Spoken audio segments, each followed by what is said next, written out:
சென்னை அண்ணா பல்கலைக்கழக மாணவி பாலியல் வன்கொடுமை வழக்கு தொடர்பாக சிறப்பு புலனாய்வு குழு தீவிர விசாரணை நடத்தி வரும் சூழலில் சார் ஒருவரிடம் ஞானசேகரன் பேசியதாக சிறப்பு புலனாய்வு குழுவிடம் மாணவி உறுதியாக கூறியதாக தகவல்கள் வெளியாகியிருக்கின்றன. இதுகுறித்த கூடுதல் விவரங்களை வழங்க செய்தியாளர் அன்பரசன் இணைந்திருக்கிறார்.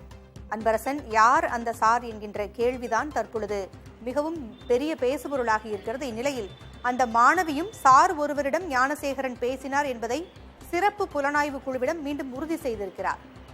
கூடுதல் விவரம் என்ன?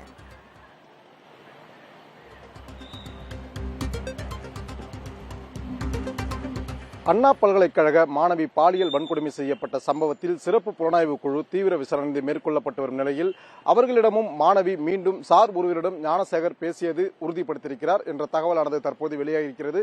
குறிப்பாக கடந்த டிசம்பர் மாதம் 23ஆம் தேதி அண்ணா பல்கலைக்கழகத்தில் மாணவி ஒருவர் பாலியல் வன்கொடுமை செய்யப்பட்ட சம்பவத்தில் ஞானசேகர் கைது செய்யப்பட்டு தற்போது சிறையில் அடைக்கப்பட்டிருக்கிறார். இந்த சம்பவம் தொடர்பாக பல அதிர்ச்சிகர தகவல்களும் வெளிவந்து கொண்டிருக்கிறது. இந்த நிலையில் தான் இந்த வழக்கை சிறப்பு புலனாய்வு குழு தலைமையில் விசாரிக்க வேண்டும், அதாவது 3 பெண் IPS அதிகாரிகள் தலைமையில் விசாரித்து உடனடியாக அறிக்கையை சமர்ப்பிக்க வேண்டும் என உயர்நீதிமன்றம் உத்தரவிட்டதன் அடிப்படையில் தற்போது 3 பெண் IPS அதிகாரிகள் கொண்ட சிறப்பு புலனாய்வு குழுவானது தீவிர விசாரணை மேற்கொண்டு வருகிறது. இந்த நிலையில் தான் பாதிக்கப்பட்ட பெண்ணிடம் சிறப்பு புலனாய்வு குழு விசாரணை மேற்கொண்டதில் அந்த பெண் அந்த சிறப்பு புலனாய்வு குழு அதிகாரிகளிடம் இந்த தகவலை தெரிவித்திருக்கிறார். குறிப்பாக ஞானசேகர் சார் ஒருவரிடம் பேசியதை மீண்டும் அவர் உறுதிப்படுத்தியிருக்கிறார். குறிப்பாக அந்த சார் ஒருவரிடம் பேசும்பொழுது தான் மிரட்டிவிட்டு வந்துவிடுவதாக அவர் தெரிவித்ததாகவும் மாணவி தெரிவித்ததாக தற்போது அதிகாரிகள் தெரிவித்திருக்கிறார்கள். ஏற்கனவே தமிழகம் முழுவதும் யார் அந்த சார் என்ற வினாக்களுடன் பல்வேறு கட்சியினர் அதேபோன்று பல்வேறு இயக்கத்தினர் தொடர் போராட்டத்தில் ஈடுபட்டு வரும் நிலையில் தற்போது மாணவி மீண்டும் அதனை உறுதிப்படுத்தியிருக்கிறார். சிறப்பு புலனாய்வு குழு பெண் அதிகாரிகளிடம் சார் ஒருவரிடம் ஞானசேகர் பேசியது உண்மைதான் என அவர் உறுதிப்படுத்தியிருக்கிறார். இந்த தகவலானது சென்னையில் மிகப்பெரிய ஒரு அதிர்ச்சியை ஏற்படுத்தியிருக்கிறது. இந்த நிலையில் தான் ஏற்கனவே ஞானசேகர் தனது மொபைலில் அழிக்கப்பட்ட வீடியோக்களை சைபர் ஆய்வு மூலம் திரும்ப பெறப்பட்டதில் அவர் வேறு ஒரு ஆபாச வீடியோக்களையும் கைப்பற்றியிருக்கிறார்கள். அந்த ஆபாச வீடியோக்களில் திருப்பூரை சேர்ந்த குற்ற வழக்குகளுடைய ஒரு நபரும் ஞானசேகரோடு இருப்பதையும் பெண் IPS அதிகாரிகள் விசாரணை குழுவில் தெரிய வந்திருக்கிறது.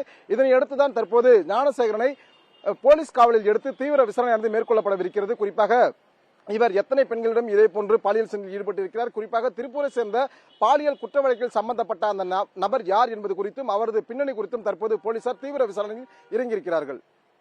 சிறப்பு புலனாய்வு குழு தீவிர விசாரணை நடத்தி வருகிறது. அடுத்த கட்டமாக அவர்களுடைய விசாரணை வளையத்திற்குள் யார் வர வாய்ப்பு இருக்கிறது அன்பரசன்?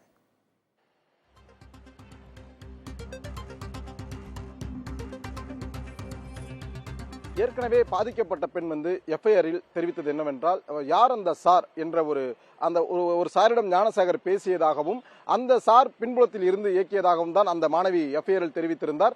இதன் அடிப்படையில் தான் தமிழகம் முழுவதுமே பல்வேறு அரசியல் கட்சிகள், குறிப்பாக பாஜக, அதிமுக, தேமுதிக, தாவேகா உள்ளிட்ட பல்வேறு கட்சிகள் யார் அந்த சார் என்ற ஒரு கேள்வியை முன்வைத்து தொடர் போராட்டங்களிலும் அதேபோன்று தொடர் ஆர்ப்பாட்டங்களிலும் துண்டு பிரச்சுரங்கள் பொதுமக்களிடம் கொடுத்தும் தங்களது எதிர்ப்புகளை தெரிவித்து வருகின்றனர். குறிப்பாக அந்த யார் என்ற சாரை உடனடியாக கண்டுபிடித்து அவர் மீது ஒரு நடவடிக்கை எடுக்க வேண்டும் என இந்த போராட்டமானது நடைபெற்று வருகிறது. இந்த நிலையில் தான் யார் அந்த சார் என்ற கேள்வியானது தமிழகம் முழுவதும் மிகப்பெரிய ஒரு அதிர்வலைகளை ஏற்படுத்தியிருக்கிறது. இந்த நிலையில் தான் சிறப்பு புலனாய்வு குழு அமைக்கப்பட்டு தீவிர விசாரணையானது மேற்கொள்ளப்பட்டிருக்கிறது. குறிப்பாக 3 பெண் IPS அதிகாரிகள் தலைமையில் இந்த சிறப்பு புலனாய்வு குழுவானது உருவாக்கப்பட்டு தீவிர விசாரணையானது மேற்கொள்ளப்பட்டு வருகிறது.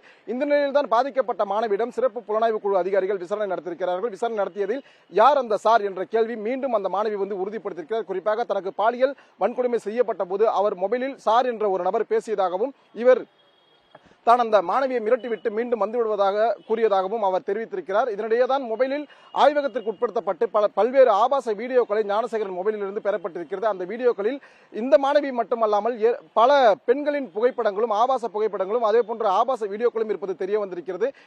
இந்த நிலையில் தான் ஒரு ஆபாச வீடியோவில் திருப்பூரை சேர்ந்த குற்ற வழக்குடைய ஒரு நபர் ஞானசேகரோடு இருப்பதும் ஞானசேகரோடு தொடர்பில் இருப்பது தெரிய வந்திருக்கிறது. குறிப்பாக திருப்பூரை சேர்ந்த குற்ற வழக்குடைய அந்த நபர் யார் என்பது குறித்தும் அவரது பின்னணி என்பது குறித்தும் தற்போது அதிகாரிகள் தீவிர விசாரணையில் ஈடுபட்டு வருகிறார்கள். இந்த நிலையில் தான் இவர் பின்னணியில் யார் யார் இருக்கிறார்கள், திருப்பூரை சேர்ந்த அந்த நபர் யார், அவர் மீது என்னென்ன குற்ற வழக்குகள் இருக்கிறது என்பது குறித்து தற்போது சிறப்பு புலனாய்வு குழு அதிகாரிகள் தீவிர விசாரணையில் ஈடுபட்டு வருகிறார்கள். முழுமையான விசாரணைக்கு பிறகு யார் அந்த நபர் என்ற உண்மை வெளிவரும் என அதிகாரிகள் தகவல் தெரிவித்திருக்கிறார்கள். நன்றி அன்பரசன். கூடுதல் தகவல்களுக்கு மீண்டும் தொடர்பு கொள்கிறோம்.